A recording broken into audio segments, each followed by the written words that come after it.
ng bayan, maasahan anumang panahon.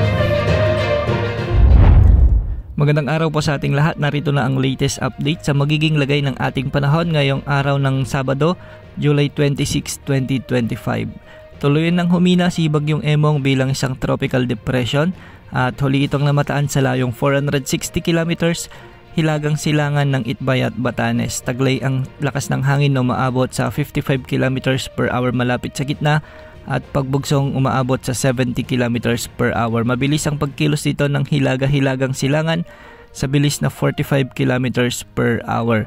Ayon sa Pag-asa, patuloy itong kikilos ng ganitong direksyon hanggang sa mag-dissipate o maging remnant low na lamang pagkalabas nito sa ating area of responsibility at wala na itong magiging direktang epekto sa anumang bahagi ng ating bansa. Samantala, patuloy naman ang epekto ng habagat na hinihila pa rin ni dating Bagyong Emong at nakakaapekto ang mga pag-ulan nito ngayon sa may Ilocos Region, Zambales, Bataan at Occidental Mindoro. Kaya ang mga lugar na ito ay makakaranas pa rin ng mga katamtaman hanggang sa malalakas na pag-ulan na posibleng magdulot ng mga pagbaha at pagguho ng lupa.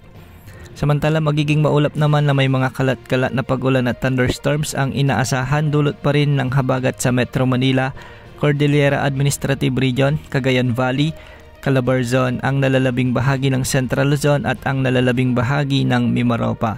Dahil dito, posible rin ang banta ng mga pagbaha at pagguho ng lupa kung may mga katamtaman at minsan ay malalakas ding pag-ulan. Dahil pa rin sa habagat, magiging bagyang maulap hanggang sa maulap naman ang mga kalangitan na may mga isolated rain showers and thunderstorms sa nalalabing bahagi ng ating bansa. Kaya posible pa rin ang banta ng mga pagbaha at pagguho ng lupa. Samantala, matataas na pag-alon pa rin ang inaasahan sa mga baybaying sakop ng extreme northern Luzon dahil posibleng umabot hanggang 3.4 meters. Para naman sa mga baybaying sakop ng western section ng Luzon ay posibleng umabot hanggang 2.8 meters at para naman sa nalalabing baybayin ng bansa ay posibleng umabot hanggang 2.1 meters. Sa ngayon, wala na tayong namomonitor na panibagong nagbabantang LPA o bagyo na posibleng pumasok sa ating area of responsibility sa susunod na 3 hanggang 5 araw. Ngunit asahan pa rin ang panakanakang pag-ulan dulot ng habagat